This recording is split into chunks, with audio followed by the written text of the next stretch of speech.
Ladies and gentlemen, welcome to the channel. This is Seven Branch Candlesticks. My name is Lee, and today the message is Peter is not the rock.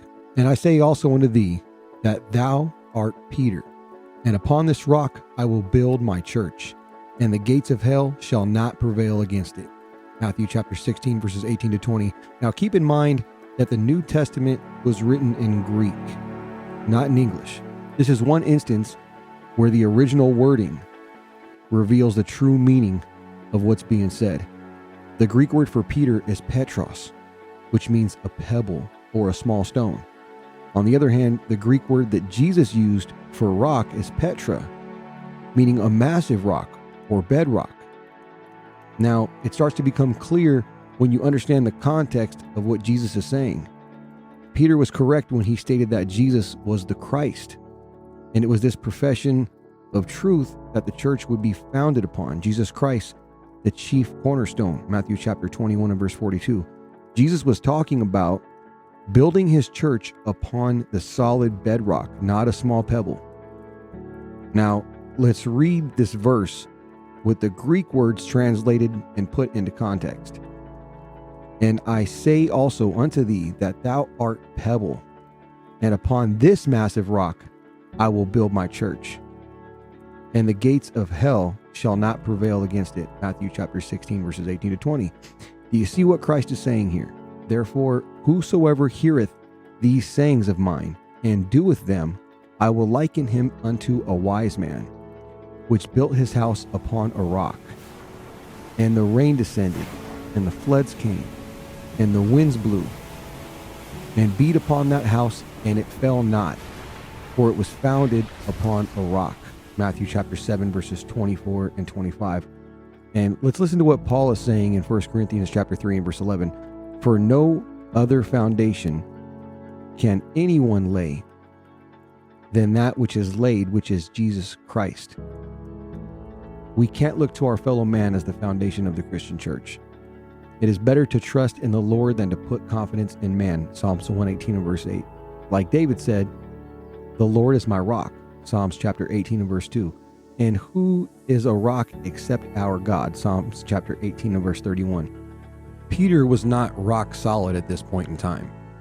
If we read on in Matthew chapter 16, just a few verses after Jesus spoke of the rock, we find Christ rebuking Peter for trying to hinder his ministry. But he turned and said to Peter, "Get behind me, Satan. You are an offense to me.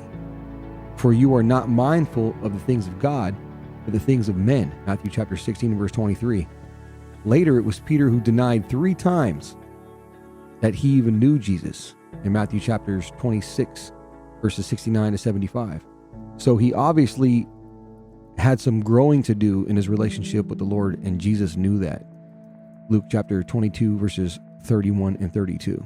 Now, therefore ye are no more strangers and foreigners, but fellow citizens with the saints and of the household of God, and are built upon the foundation of the apostles and prophets, Jesus Christ himself being the chief cornerstone.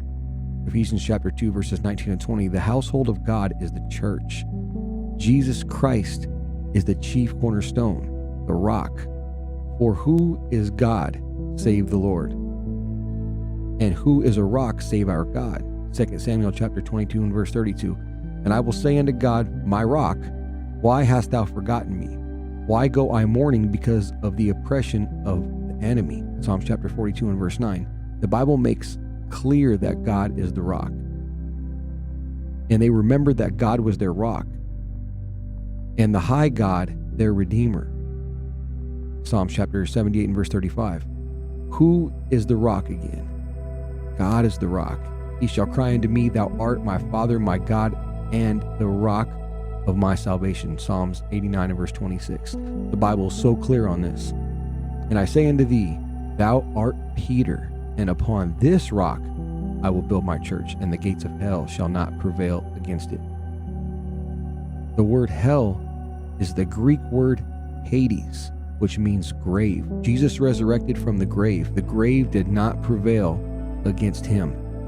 Jesus is the rock, the chief cornerstone. Peter was not the rock that Jesus spoke of in Matthew chapter 16, but Peter was one of the many smaller stones that would be among the body of believers throughout time. We are all rocks in God's church, but the rock that the church was built upon was Christ. Thanks for watching.